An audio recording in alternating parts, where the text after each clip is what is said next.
Hi and welcome to SCW here on YouTube.com. Thank you for choosing the channel and choosing the video. Please subscribe right now. Leave any comments in the comment section. Please like and share the video as well. WWE FastLane is not too far away. In fact, it is next Sunday evening and we still only have 2 matches booked for this show, and forgive me, this video will start off negative but it will work its way to positive at the end, because we're going to try and find a way today on how to make Fastlane relevant, because let's be fair, it's a roadblock, it is a speed bump on the road to WrestleMania. It's something at this particular time you could argue we don't really need. I mean, this is the first event that's going to go onto Peacock after, of course, the American side won't have the WWE network anymore, and let's be fair, you'd think WWE would have gone all out for this event to put a major card together, long-term build, everything booked together to go towards WrestleMania. And at this point, at the time of recording, there are only 2 matches that are booked for this show, both from the SmackDown side, nothing from Raw. It feels so much like an afterthought. You could be forgiven if you didn't have any care or feeling going towards this show, going towards WrestleMania. And to me, I personally think this is one pay-per-view too many. I understand the Royal Rumble to WrestleMania, some may say we shouldn't have any pay-per-views between.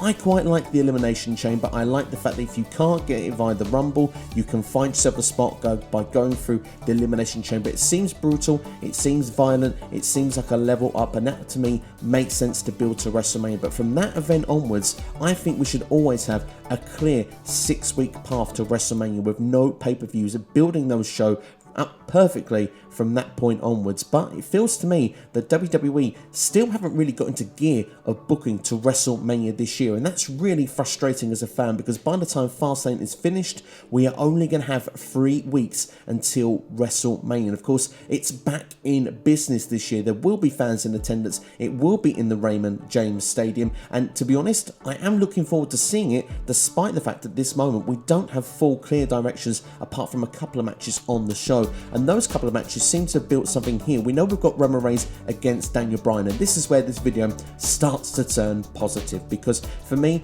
why is Daniel Bryan in this situation? He's had confrontation with Roman Reigns. He, to be fair, was a bit unjust getting his championship match straight after winning in the Elimination Chamber.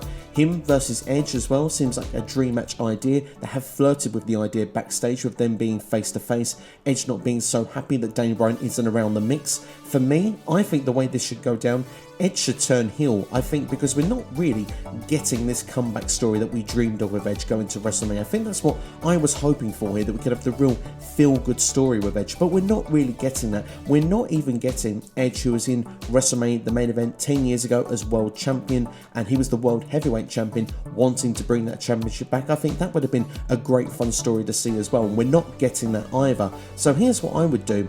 I'd have Edge, who wants this to remain a one-on-one match. The idea that Daniel Bryan could become champion, Roman Reigns perhaps would have a rematch clause, maybe that can be disguised in going in.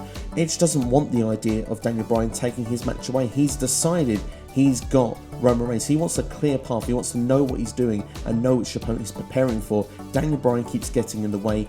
Edge should turn heel and cost Daniel Bryan the match, but not realising that by costing him the match, this builds to a triple threat match at WrestleMania. It's the only way I think clearly now we can go the path here, because why is Daniel Bryan in the middle of an Edge Roman Reigns storyline when we're this close to WrestleMania?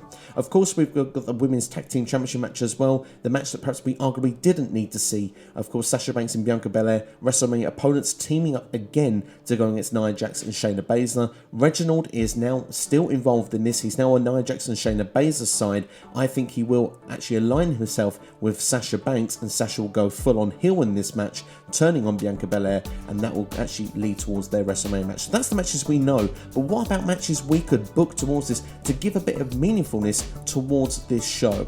Well, on the SmackDown side, Big E is returning to TV this week. I do like the storyline they're building with Big E and Apollo Crews. I think that match should go down for the Intercontinental Championship at Fastlane, because there are rumours going around potentially we could get a multi-man match at WrestleMania. I would be in favour of that, even in a ladder match environment.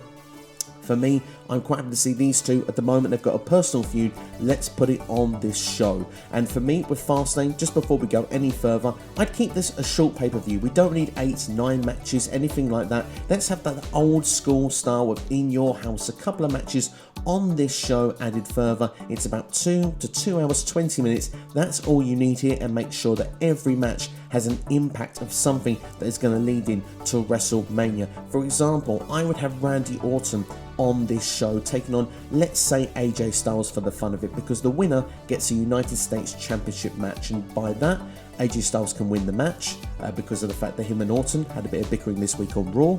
They've always got good chemistry when they ring together, but this could be the place that The Fiend returns, and then that way you're building your match between The Fiend and Randy Orton at WrestleMania, and we don't have to see Randy puking black stuff on a week-to-week basis as if he's Papa Shango. We need to get rid of that. We need to get to the next layer of the storyline. The Fiend has been missed for far too long. Let's get to that, and let's book that now going towards WrestleMania. FastLane actually would feel of some purpose and relevance if this was the place that The Fiend did return. As well as this, we don't know what's going on with the Raw Women's Division. Asuka, what's happening? She's not got a challenger at the moment. She's actually out injured, and we have seen this week on Raw a few people staking their claim that they want to be the person at WrestleMania taking on the Empress of Tomorrow. So without further ado, let's make a multi-woman match, a #1 contenders match. We could have Fatal 4-Way, Fatal 5-Way, even a 6-pack challenge. I mean, we've got Charlotte Flair, Dana Brooke and Mandy Rose made their shout for it.